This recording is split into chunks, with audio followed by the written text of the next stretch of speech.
Good evening. This is Akashvani. I am Valsa Williams with the news at 9.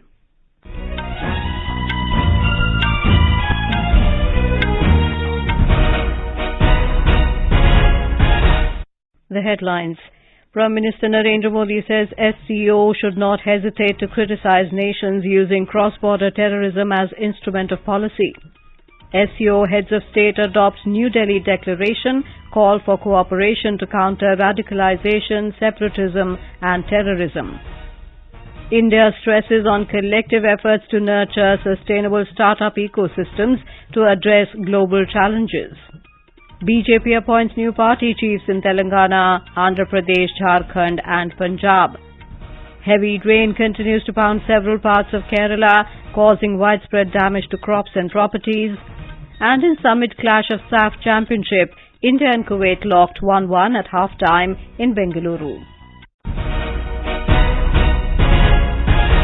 Prime Minister Narendra Modi today stressed that the Shanghai Cooperation Organization SCO should not hesitate to criticize such nations which are using cross-border terrorism as an instrument of their policy and providing shelter to terrorists. Addressing the SCO virtual summit, Mr. Modi underlined that terrorism has become a major threat to regional and global peace. He emphasized that dealing with this challenge requires decisive action. आतंकवाद चाहे किसी भी रूप में हो, किसी भी अभिव्यक्ति में हो, हमें इसके विरुद्ध मिलकर लड़ाई करनी होगी। कुछ देश क्रॉस बॉर्डर टेररिज्म को अपनी नीतियों के इंस्ट्रूमेंट के रूप में इस्तेमाल करते हैं, आतंकवादियों को पनाह देते हैं। एससीओ को ऐसे देशों की आलोचना में कोई संकोच नहीं करना चाहिए। ऐसे गंभीर विषय पर दोहरे मापदंड के लिए कोई स्थान नहीं होना चाहिए। टेरर फाइनेंसिंग से निपटने के लिए हमें भी आपसी सहयोग बढ़ाना चाहिए। Mr. Modi highlighted that India's concerns and expectations regarding Afghanistan are similar to those of most of the SCO countries. It is important that Afghanistan's territory is not used to spread instability in neighboring countries or to encourage extremist ideologies. Bharat और अफगानिस्तान के लोगों के बीच सदियों पुराने मैत्रीपूर्ण संबंध रहे हैं। पिछले 2 दशकों में हमने अफगानिस्तान के आर्थिक और सामाजिक विकास के लिए योगदान दिया है। 2021 के घटनाक्रम के बाद भी हम मानवीय सहायता भेजते रहे हैं। यह आवश्यक है कि अफगानिस्तान की भूमि पड़ोसी देशों में अस्थिरता फैलाने या एक्सट्रीमिस्ट विचारधाराओं को प्रोत्साहित करने के लिए उपयोग न की जाए। Mr. Modi said India has made continuous efforts to take SCO's multidimensional cooperation to new heights as its chairperson. He said under India's chair, new initiatives have been taken to enhance contact and engagement among people.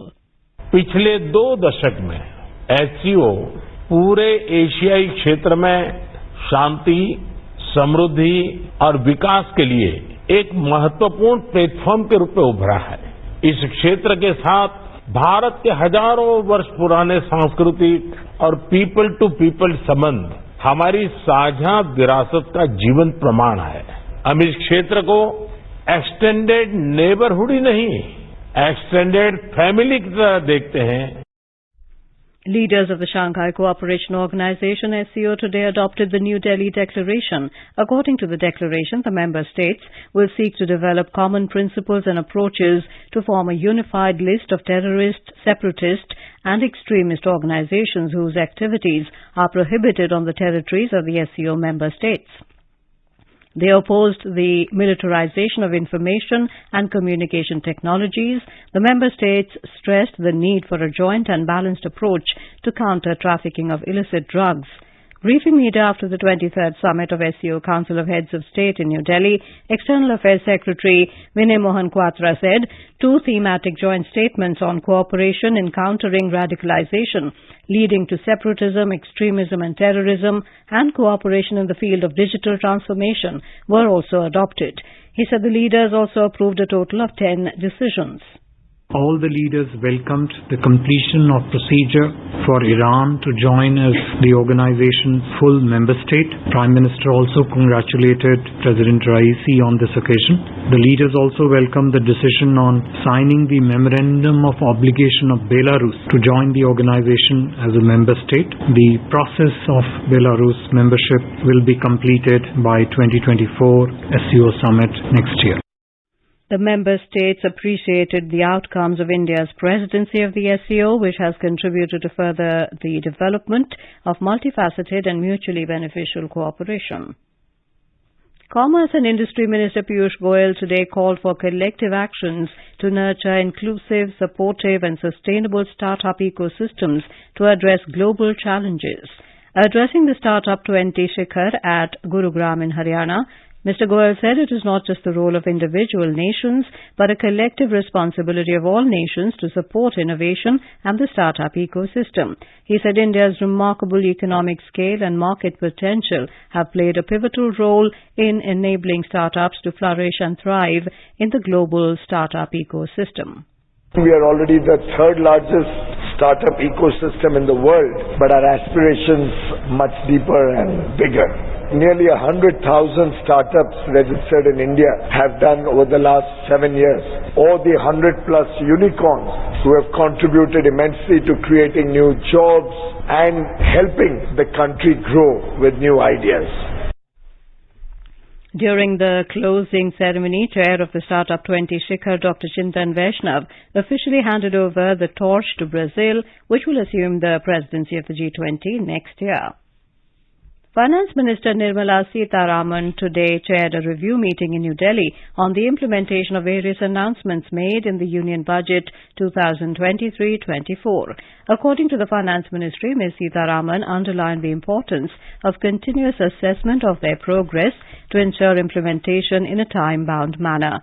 Senior officials of the Finance Ministry, Corporate Affairs Ministry and Department of Investment and Public Asset Management attended the meeting. This is Akashvani giving you the news. For quick news updates round the clock, follow us on our Twitter handle @AIR News Alerts.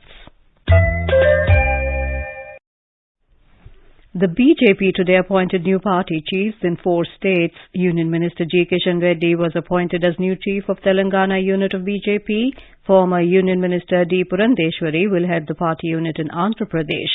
Former Chief Minister Babulal Marandi is the new state BJP president of Jharkhand. Sunil Jakhar has been given the responsibility of Punjab unit of the party. President Draupadi Murmu today called upon people to imbibe the spirit and follow the principles of freedom fighters like Alluri Sitaram Raju. Addressing the valedictory program of the 125th birth anniversary celebrations of Alluri Sitaram Raju in Hyderabad, the President said he fought for the rights of Adivasis and freedom of the motherland from the British rule. अन्याय और शोषण के विरुद्ध उनका संघर्ष तथा केवल 27 वर्षों की आयु में उनका बलिदान भारतीय स्वाधीनता संग्राम का गौरवपूर्ण अध्याय है। जिस प्रकार सरदार भगत सिंह पूरे देश के लिए स्वाभिमान और बलिदान का प्रतीक है, उसी प्रकार राष्ट्र गौरव के लिए मोर मिटने का आदर्श स्थापित करने वाले अल्लूरी सीताराम राजू देशवासियों की स्मृति में सदा अमर रहेंगे। The President virtually inaugurated Alluri Sitaram Raju Smriti Vanam developed at Bhimavaram. She also unveiled an animation film on the life of Sitaram Raju. Prime Minister Narendra Modi paid tribute to Swami Vivekananda on his death anniversary today. In a tweet, Mr. Modi highlighted Swamiji's teachings of service, humanity and spiritual enlightenment, emphasizing how they continue to inspire and guide India in its journey to become a strong and vibrant nation. The Prime Minister also reiterated his commitment to fulfilling Swami Vivekananda's vision of unity and brotherhood, emphasizing their importance in the nation's progress.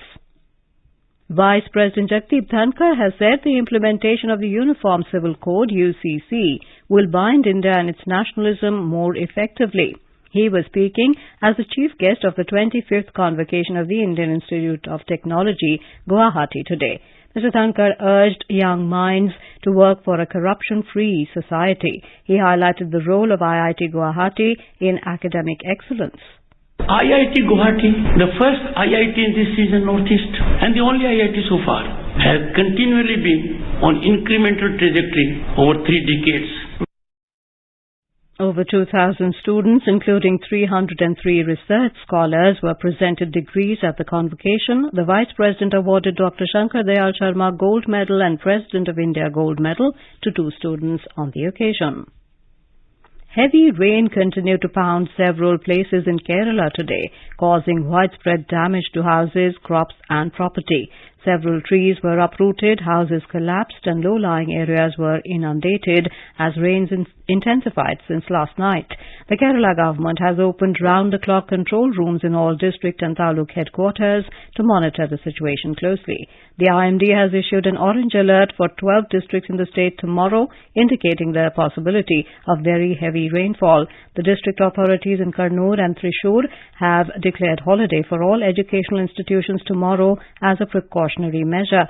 In Kasaragod district also, all educational institutions except professional colleges will remain closed. Some parts of the national capital witnessed light rainfall and gusty winds this afternoon. India Meteorological Department has forecast that isolated heavy rainfall is very likely over Uttarakhand and Himachal Pradesh during the next 5 days. It said intense spell of rain is likely to continue over South Peninsular India and North Maharashtra till the 6th of this month.